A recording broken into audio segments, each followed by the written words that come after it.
হুমায়ুন কবির সাহেব ওয়েলকাম। ভরতপুর বিধানসভার আমির হুমায়ুন কবির সাহেব ওয়েলকাম।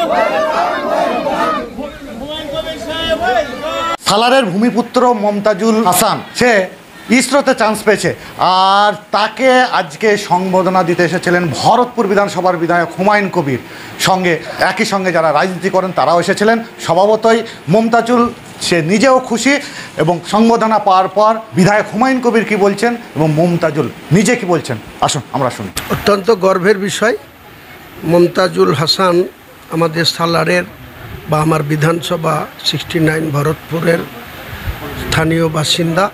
স্টেশন সংলগ্ন জায়গায় এদের স্থানীয় বসবাসকারী।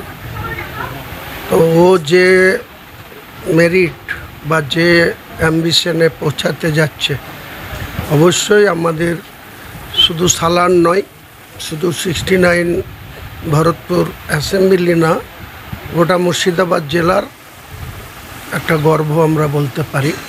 আগামী দিনে ও আরও বেশি উচ্চতায় যাক, আরও বেশি ওর অ্যাম্বিশন সাকসেস হোক, এটাই বলবো ওর জন্য।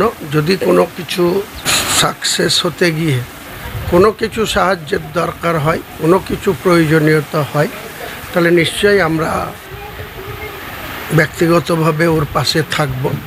এছাড়াও যদি আমাদের রাজ্যের মাননীয় মুখ্যমন্ত্রীর কাছে কোনো কিছু ওকে নিয়ে বলার দরকার পড়ে, প্রয়োজনীয়তা দেখা দেয়, তাহলে নিশ্চয়ই মাননীয় মুখ্যমন্ত্রী মমতা বন্দ্যোপাধ্যায়ের দৃষ্টি আকর্ষণ করব, যাতে ওর পাশে থাকে ও আরও বেশি করে এই মুর্শিদাবাদকে, সালারকে, ভরতপুর বিধানসভাকে আরও বেশি উচ্চতায় নিয়ে যেতে পারে।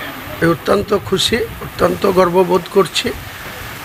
উপরওয়ালার দান থাকে, যে কোনো মানুষের মেধা বা তার জ্ঞান, তার যে উচ্চতায় পৌঁছানো, এটা মহান সৃষ্টিকর্তারই সাহায্য চাই। সৃষ্টিকর্তাই এগুলাকে তার দিক থেকে এই যোগ্যতায় পৌঁছে দেয়। তাই ও নিশ্চয়ই উপরওয়ালার কাছে আরও বেশি করে প্রার্থনা করবে।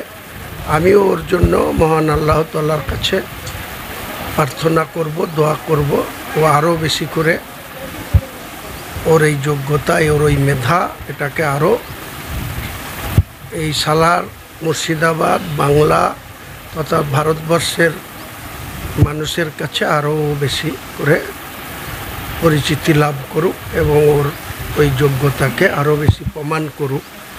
মানুষ যেন ওকে আশীর্বাদ করে, দোয়া করে, সমর্থন করে। বিধায়ক এলেন হ্যাঁ সংবর্ধনা জানাতে, কি বলবেন? আমি তো খুবই খুশি উনি এসেছেন আমার জন্য এত ব্যস্ততার মধ্যেও। ওই জন্য আমি অনেক ধন্যবাদ জানাতে চাই এমএলএ স্যারকে। আর ভবিষ্যতে ওনাকে আমি পাশে পেতে চাই আর কি, আমার এলাকাবাসীর জন্য, পুরো দেশের জন্য, পুরো রাজ্যের জন্য। কবে জয়েন করছো? আগস্টে। কোন পদে? অ্যাসিস্ট্যান্ট ইঞ্জিনিয়ার হিসাবে। কতটা খুশি এবং আশপাশের মানুষ আজকে বিধায়ক এলেন, সব কিছু মিলে কি বলছেন সালারবাসীরা? অনেক খুশি, আপনারা সবাই দেখতেই পাচ্ছেন এলাকার লোকজন কীরকম খুশি। বিধায়ক স্যার এসেছেন, আরও সবাই এসেছেন, ওনাদের জন্য আমি অনেক খুশি, এটাই বলতে চাইব।